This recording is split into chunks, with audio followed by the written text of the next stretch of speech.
All right, so Yu-Gi-Oh is a series, or King of Games rather, has been around for the longest time. It was created back in 1996 and basically follows the story of a turn-based card game that centers around Egyptian history. And if you get involved in it, there's a lot of interesting, it's got a real interesting history. You know, it came out right around the time when Pokemon did. And I mean, a lot of kids that were in Pokemon were also into Yu-Gi-Oh. It just went both ways. Although the games were completely different than their counterparts. But so yeah, here are 10 things that you probably didn't know about Yu-Gi-Oh. Hopefully, I'll try my best here. Okay, now number one. So when Yu-Gi-Oh was released, let's focus on the anime adaptation of the series. When the writers and the animators were actually writing the script for and obviously doing the animation for Yu-Gi-Oh the series, they actually some of the episodes, believe it or not, they actually spent more time trying to figure out how they should do the duels, like the cards they draw, the turn orders, what to summon. I'll give you an example so you're not confused. Think of the very first episode of Yu-Gi-Oh, the one where Yugi versus Seto Kaiba by their own rules back in season one when it first came out. And I mean, yeah, season one had its issues, sure. But like a good example would be like, you know, the way the turn orders went. Like Kaiba was actually fighting Yugi to the point where, you know, he was entrusted with his grandpa's deck. He got rid of the other blue eyes. There's only three of them that are left at this point. And so going by the lore of the anime, you know, so what happens? So you have Kaiba who is gonna win the duel, and he tells Yugi, like, you know, he's got to draw his last pathetic card because there's nothing that can save him.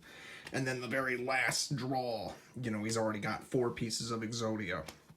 And then the last card he draws, and he automatically wins because, you know, he summons it against Kaiba and instantly wins. There's nothing Kaiba could have done at that point.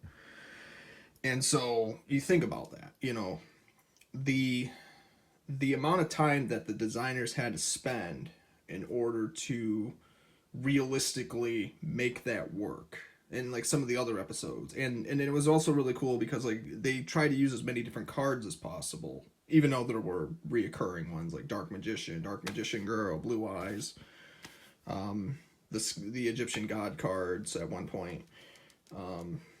You know, just it had its own merit to it.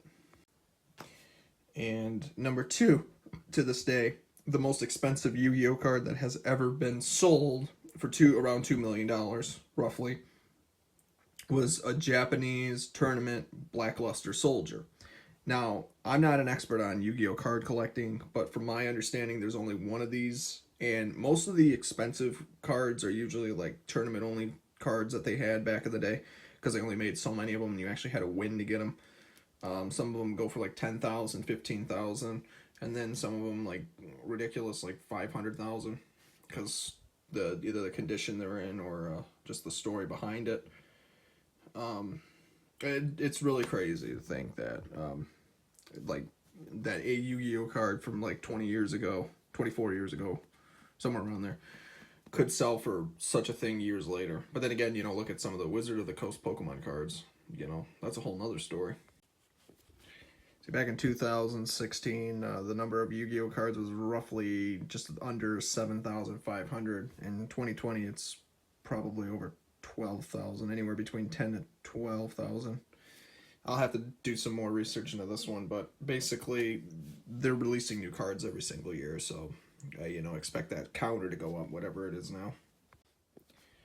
Okay, so volume one of the booster packs that were released, if you actually look at even the Japanese box art, you'll see Yugi, or Yami Yugi, and you'll see the Blue Eyes White Dragon on the side of it. But what's really interesting is the Blue Eyes White Dragon was not actually made into booster packs until they got the very first starter kits that were released right around the very first time. So in other words, the starter kits were later released a month later after that's when Blue Eyes started appearing instead of in the very first booster packs that despite the fact that the very first episode had a Blue Eyes White Dragon, well three of them, and well unless you count the card Kaiba rips up 4. So it's interesting to think that when the cards first came out that the Blue Eyes was actually the concept art was designed, but the card itself didn't come out until like a month later. Okay, so here's another one that's really cool. Number 5. The creator of Yu-Gi-Oh! Has a dog that is known as Taro. There is a Yu-Gi-Oh! Card that is actually, and it's even been illustrated by himself as well, that was actually inspired by his dog. So his dog actually has a card, and I think I actually have it too. I had to double check. It's not like super rare or anything, but it's a warrior type card that's made like in the honor of his dog. Well, this is still up in the air, but I'll kind of give you a rough estimate, though. Yu-Gi-Oh! As a series over the years, basically, from what it's accumulated, at one point has accumulated $20.3 billion in revenue ever since its creation in 1996. So, you want to talk about like one of the biggest franchises out there? It's up there. Okay, so this goes without saying much. This should probably be obvious to a lot of people.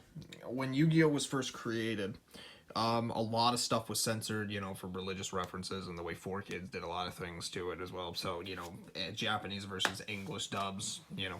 But here's something you probably didn't know, believe it or not. When all the mangas were actually released, you would be surprised that there was probably at least everything about it not just censored, but there were also certain things that were changed, left out.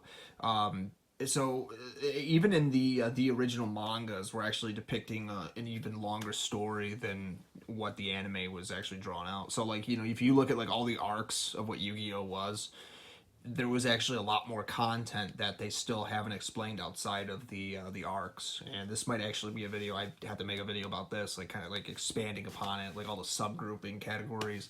But it's really interesting, like how many details really kind of left out over the years. The creator of Yu-Gi-Oh! As well as the website actually had a lot of information as well. There was a website called Studio Dice that was actually made by the actual creator of Yu-Gi-Oh! But as of right now, it's down, so I'm not really sure if what they plan on doing with it. But it was actually at one point, I do remember they used to have a lot of really interesting stuff they would post about, like the history and events of Yu-Gi-Oh! That you couldn't find like outside the internet. You might be able to find it on the Wayback Machine, and but I still have to look into it myself, and I'm probably going to actually. And what's also really interesting about the way the series came to be, it was supposed to be like an inspiration from like a parody, a what if parody of like Magic the Gathering, and then they had like a couple friends and all that. They were like, they made like some snotty remarks like, come back when you've collected like 10,000 cards. And at the same time, you can kind of see where they kind of got the snotty attitude for Kaiba, you know. And also, fun fact, if you didn't know this, even though a lot of people already do, the guy who does Brock from Pokemon was also the same guy that did the voice acting for Kaiba. And you see like what a big personality difference the two suffer. Ego, yin and yang. So, you know, but, you know, with a series as big as Yu-Gi-Oh!, there's always going to be even more possibilities of lost history and the whatnot. So if I find any more, I'll definitely make another video. But again, if you like this video, again, comment, rate, subscribe, favorite, share it. Support me on Patreon if you like this kind of work. I expect more videos like this. I plan on doing a lot of big things with this channel. So thanks for watching. Hope you have a wonderful day, and good luck.